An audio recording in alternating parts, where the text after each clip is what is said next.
That was pretty much the standard procedure in those days for whipping, so I'm not sure they got extra punishment.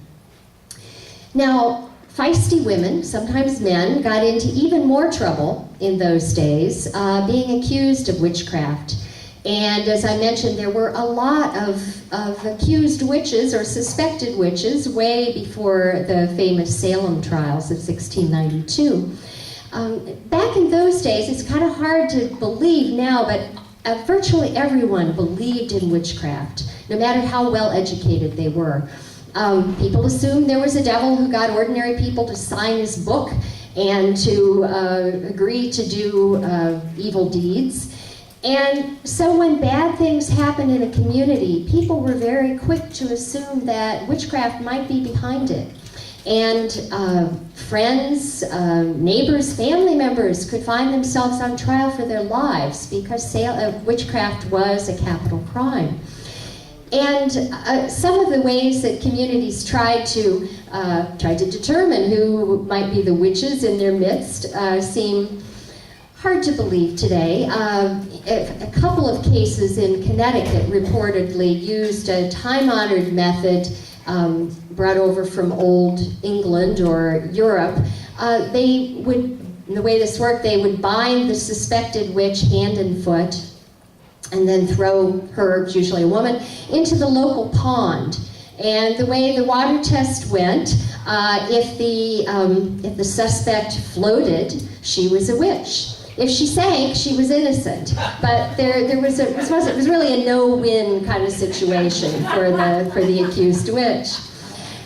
And another way that people sometimes tried to determine if you could be a witch was to check for something they called signs of the devil. And it's perhaps this woman in this picture, she's not let's see if I can get this laser to work there, yeah. She's not a naked Quaker, but she has her clothes partially off. Back then, people would sometimes get midwives or trusted women in the community to check to see if there were these unusual marks, birthmarks, or as we get older, sometimes we get other marks on our skin that we didn't have before, and it was stuff like this that really made people suspect that the devil had marked you as his own. And I found cases in the old court records of people being checked for signs of the devil. There was a woman named Edith Crawford, for example, who lived in Essex County. I think in the Salem area. I'm blanking on that right now. But she was a troubled woman, I think we could say at the very least. Her house burned down. It was suspicious circumstances. And they had her checked for signs of the devil. Apparently it wasn't very conclusive. The jurors didn't find much, but they argued amongst themselves, the jurors, and this is right in the court records. One juror said basically, look, Edith, she's the sort of woman the devil's going to get to her sooner or later, if he hasn't already. So let's just save everybody trouble. We have her in custody, let's hang her now, and not have to do it, a few years from now. The other jurors didn't buy that argument. I was pleased to read.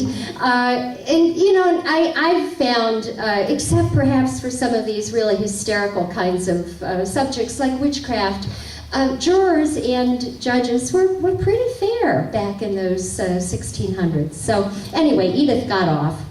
Now, I tell some witchcraft cases in my book. One that happened not too far from here, across the river in Cambridge. My story, Watching Widow Holman. And this occurred decades before the Salem trials. It was in the 1650s, early 1660s. The widow Winifred Holman and her 30-something-year-old daughter, Mary, were suspected of witchcraft. Now, in those days, Cambridge was basically a village dominated by Harvard College. The Harvard buildings are there in the foreground. It's a drawing someone made of how it might have looked then. The Holmans lived actually off of the picture, off to the right, not too far, as it turns out, from where I lived when I first moved to New England and lived in Cambridge. But the Holmans were respected, really, in their community to begin with. They were probably midwives or healers. It was believed that they had managed to cure some diseases that doctors of the day hadn't had any luck with. But like many people suspected of witchcraft in the 1600s, they were kind of eccentric. For example, neighbors reported that sometimes they walked in the rain for no reason at all. Or they would walk into the woods at dusk. It was probably to gather herbs or something like that. But I've seen over and over again in the old records, woods and swamps were very suspect. People were afraid of woods and swamps. They called them hideous places, fit only for the devil or Indians. So walking in the woods, caused them to be suspected. But also there were tensions with the neighbors across the road. The Holman chickens wouldn't stay on their side of the road, for example. And apparently the Holmans were not well off and couldn't afford to keep their hearth fires burning all night. So Mary would come across the road every morning with a covered skillet, asking if she could borrow fire. This was actually in the court records, the neighbors complaining about this. And but it was one of those mornings when Mary came to borrow fire that the young married daughter of the neighbors across the road, a woman named Rebecca Stearns, started having these hysterical fits. It sounded much like the Salem girls decades later. But Rebecca started shrieking that Mary and her mother were witches. And these fits and problems went on. The worried parents of Rebecca started keeping a close watch on the Holmans. And they started taking notes, and the notes appeared later in court records. But for example, one time, when Rebecca was crying hysterically, her parents looked across the road, and there was Widow Holman pouring water into a container in front of her house. And they assumed, of course, that she was causing the tears in some magical witchcraft type way. And it was evidence like this that convinced the local judge, a young man named Thomas Danforth, to sign a warrant for the arrest of these women he had known most of his life. And this was one of his very first cases as a young judge. And one of the last cases he was involved in turns out to have been the Salem witchcraft trials. He was on a few of the panels. And there's more in my book about Thomas Danforth, an interesting man. If I could go back in a time machine, I'd like to meet him.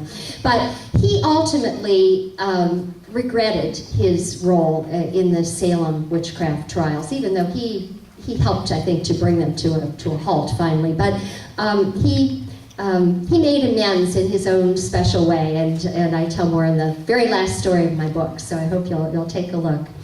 Now, witchcraft was not the only crime punishable by death in those days. There was a law on the books in Massachusetts: a stubborn or rebellious son which will not obey the voice of his father shall be put to death. I gave a talk recently. There were some middle school age students in the back of the room, and whoa, their eyes opened wide at this. Well, there was a young man named John Porter Jr. who almost went to the gallows under this law. And he lived in Salem Village, but way before the witchcraft cases, in this little farmhouse. It's a drawing that someone made when the Porter house was still standing, supposedly, and the Danvers Historical Society let me use this. It's what Salem Village now is called. Anyway, John lived there with his very dysfunctional family, his parents and siblings, servants, etc. And I think one thing we can say for sure about John from a modern perspective is that he had an anger management problem. He beat servants, he tried to stab one of his brothers, and he had horrible tantrums when he and his father would fight about things, and he would vandalize the farm, chop down fences and such. But what seemed to bother his parents the most was his rude, crude, disrespectful attitude towards them.